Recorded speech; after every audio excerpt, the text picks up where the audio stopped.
नमस्कार। आज बात करेंगे मिडिल ईस्ट की, जहां हालात एक बार फिर से बहुत गंभीर हो गए हैं। ये ऐसा संकट है ना, जिसमें पूरी दुनिया के उलझने का खतरा है। तो आज हम इसी कॉम्प्लेक्स सिचुएशन को एक-एक करके बिल्कुल आसान भाषा में समझने की कोशिश करेंगे। तो क्या दुनिया एक और बड़े युद्ध की तरफ बढ़ रही है? ये सवाल आज शायद हर किसी के दिमाग में घूम रहा है। और मिडिल ईस्ट में जो ये टेंशन बढ़ रही है ना, वो इस डर को और भी पक्का कर रही है। तो चलिए, इस पूरी सिचुएशन में थोड़ा और गहराई से उतरते हैं और देखते हैं कि इसका असली मतलब क्या है। वेस्ट एशिया, जिसे हम आमतौर पर मिडिल ईस्ट कहते हैं, वो फिर से एक ग्लोबल हॉटस्पॉट बन गया है। हालात बिल्कुल एक प्रेशर कुकर जैसे हैं, जो कभी भी फट सकता है, और इसका असर पूरी दुनिया पर महसूस होगा। तो इस पूरे खेल में मेन प्लेयर्स कौन हैं? यहाँ 3 देश सबसे अहम हैं: इजराइल, लेबनान और ईरान। इन्हीं तीनों के बीच की जो केमिस्ट्री है, जो समीकरण है, वही इस पूरे संकट की कहानी तय कर रहे हैं। तो चलिए, एक-एक करके इनके रिश्तों की उलझनों को सुलझाते हैं। शुरुआत करते हैं इजराइल और लेबनान से। अब देखिए, कहने को तो इन दोनों देशों के बीच ऑफिशियली एक तरह की शांति है, लेकिन ये शांति इतनी नाजुक है जैसे कोई पतला सा धागा जो बस जरा से खिंचाव से टूट सकता है। और यहीं पर एक बहुत बड़ा कॉन्ट्रडिक्शन सामने आता है। पेपर्स पर यानी कागजों पर तो एक प्रॉपर सीजफायर एग्रीमेंट है, लेकिन ग्राउंड रियलिटी वो बिल्कुल अलग कहानी कहती है। बॉर्डर पर लगातार हमले हो रहे हैं, और ये हमले उस नाजुक शांति को हर गुजरते दिन के साथ एक नई चुनौती दे रहे हैं। अच्छा, अब आते हैं एक और बहुत ही जरूरी डेवलपमेंट पर, और वो है पैलेस्टाइन में हुए चुनाव।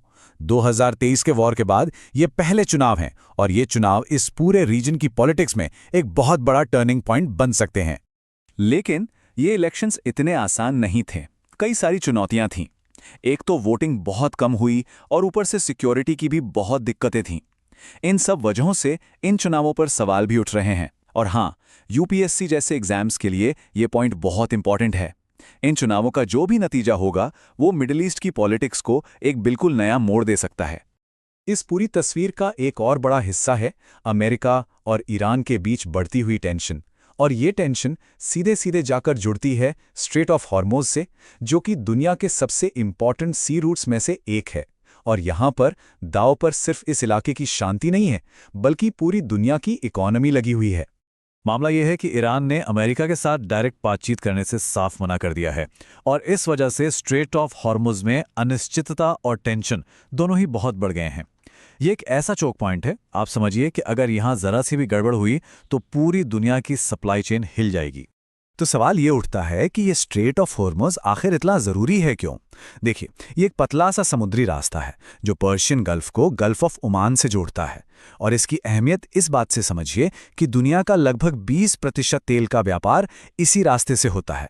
मतलब ग्लोबल एनर्जी सिक्योरिटी के लिए ये एक लाइफलाइन की तरह है। मतलब सीधा और साफ है। अगर इस रास्ते में कोई रुकावट आई, तो पूरी दुनिया में तेल के दाम आसमान छूने लगेंगे। और इसका सीधा असर हर देश के व्यापार पर, हर देश की इकॉनमी पर पड़ेगा। अब असली सवाल पर आते हैं। इन सबका भारत पर क्या असर पड़ेगा? आखिर हमारे लिए ये सब इतना मैटर क्यों करता है? चलिए, अब ये समझते हैं कि इस पूरे मामले में भारत के लिए क्या-क्या दांव पर लगा है। देखिए, भारत के लिए यहाँ 3 बड़ी बातें हैं। सबसे पहली, हमारी एनर्जी सिक्योरिटी।